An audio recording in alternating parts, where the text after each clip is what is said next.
성립에 대한 판단은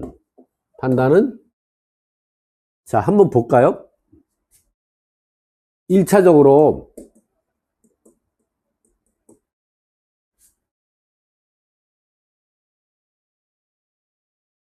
토지가 갑소유고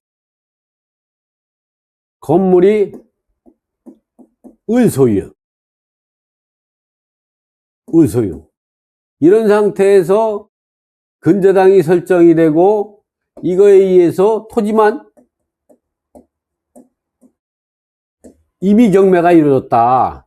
그래서 누가 낙찰 받았냐면은 정의 낙찰자다. 이럴 때에 건물 소유인 을은 법정사건이 성립될까 안 될까, 이런 경우 우리가 법정 성립될까 안 될까 이거 판단을 해봐야죠. 우리가 실무적으로 따질 때는 법정사건은 어느 한 시점을 딱 가지고 판단하면은 놓치는 부분이 있어요. 그래서 여러분이 법정사건을 판단할 때 그러한 놓치는 부분을 놓치지 않게끔 알려드리기 위해서 하는 거예요. 항상 법정사건 생각할 때는 우리가 3단계로 가야 되는 3단계. 첫 번째 단계는 이 근저당 설정 당시에 동일 소유자 여부를 받는다. 이게 법정사건은 민법 366조에 의해서 토지와 건물이 동일 소유자였고 그 동일 소유자는 저당권 설정 당시에 동일 소유자였고 그 저당권의 실행으로 토지와 건물 소유자가 달라져야 법정상 성립된다. 토지와 건물 중 어느 한쪽이 단독 저당이라는 거는 공동 저당일 때도 토지와 건물 중 어느 한쪽이 달라지게 되면 법정상 성립되니까 그렇게 단독 저당이라는 얘기는 큰 의미가 없어요. 그래서 우리가 생각할 때 법정 성립 요건은 토지와 건물 소유가 동일이고 저당권 설정 당시 건물이 존재해야 되고 토지와 건물 중 어느 한쪽에 단독 저당해야 되고 그 단독 저당에 의해서 토지와 건물 소유자가 달라질 때 법정 성립된다고 그러는데 이 단독 저당이라는 세 번째 사례 같은 경우는 공동 저당에도 해당이 되기 때문에 이 법에 없는 내용입니다. 그래서 공동 저당권이 설정됐다가 일반적으로 단독 저당했다가 토지와 건물 소유자가 달라지는 경우가 일반적이지만 간혹 보면 공동 저당권 설정됐는데 그 중에 일부 저당권에서 토지와 건물 소유가 달라질 때도 법정사건 성립된다. 자, 이럴 때 보면 법정사건이 여기서 보면은 법정사건이 성립되지 않을 것 같죠? 않을 것 같죠? 이래서 우리가 이거 간단하게 이거는 법정사건 성립 안 됨. 그리고 뭐야? 안 되니까 이건 우리가 철거. 이렇게 판단하면 안 된다는 거예요. 1차적으로. 2차적으로 뭐 봐야 되느냐? 2차적으로 법정사건은 묵시적 갱신이 인정이 안 됩니다. 그래서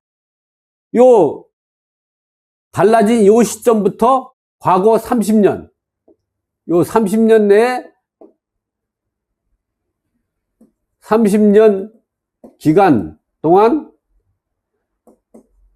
법정 지상권 성립 한 적이 있는지, 예를 들어서 이때에 앞에서 토지와 건물 소유자가 토지가 갑이고 건물이 갑이었다가 토지와 건물 소유자가 이렇게 바뀐 적이 얼마 되냐면 20년이 지났다. 변경된 지가 20년 지났다.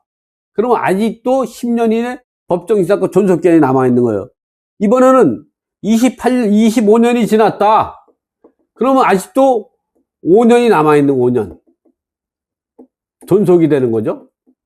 요거는 10년. 이걸 판단해야 된다. 30년이 초과되면 묵시적갱신 인정이 되기 때문에 그건 철거당하는 거예요. 토지 소유자가 동의하지 않으면 갱신이 되지 않으니까. 그래서 이것만 30년 보면 되는데 이게 과거에 30년도가 성립된 적이 있느냐? 근데 여기서 성립된 게 있다. 근데 25년이 지났다. 그러면 5년만 지나면 철거 주장할 수 있어요. 뭐 김포에 있는 거 보니까 28년이 지났더라고. 2년 남았더라고. 2년.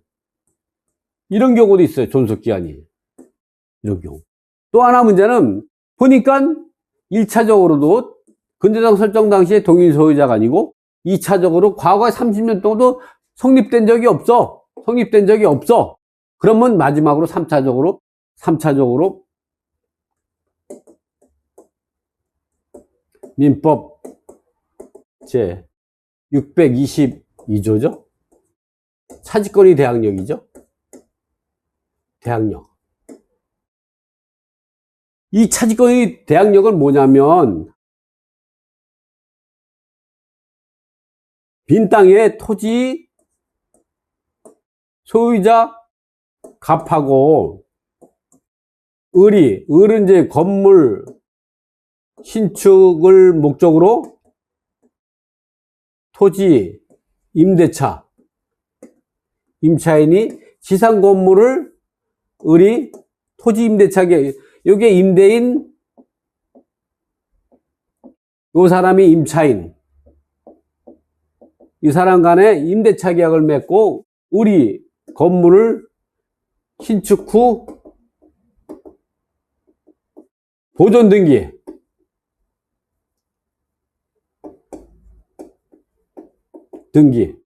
보존 등기 이후에 토지 소유자가 변경이 되면 지상 건물은 새로운 소유자가 정명의로 변경이 되면 정이 임대인이 지를 승계해야 되죠. 그래서 임대인이 정하고 을이 되는 것이죠. 그렇기 때문에 이렇게 이러한 경우라고 보면 근저당의 설정이 됐더라도 이렇게 토지 임대차 계약에 의해서 민법 622조 차지권의 대항력이 성립된 상태에서 건물이 보존 등기되고 근저당 설정이 됐다면 이거는 법정상은 성립되지 않지만 차지권에 대한 게 성립되거든요. 이럴 땐 철거할 수가 없습니다. 이럴 때 존속기간 동안, 임대차 기간 동안 또는 법정기간 존속기간 동안 사용수익하고 임대차 기간이 종료되거나 또는 법정상 존속기간이 30년이 지나고 나면은 이제 계약갱신 요건을 건물 소유자가 청구할 수가 있는 것이죠. 그러면 토지 소유자가 거절하면은 지상물 매수 청구권을 행사할 수 있어요. 이거는 강행주에 무조건 토지 소유자가 사야 되는 것이죠.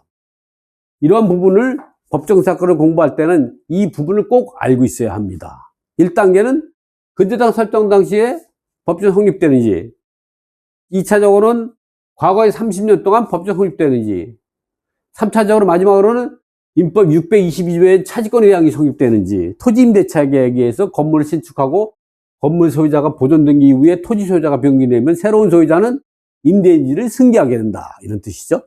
이걸 알고서 이해하셨으면 좋습니다. 법정상은 항상 근저당 설정 당시만 하지 말고 과거 30년 그리고 민법 622조에 의한 차지권의 대항력을 생각해야 된다.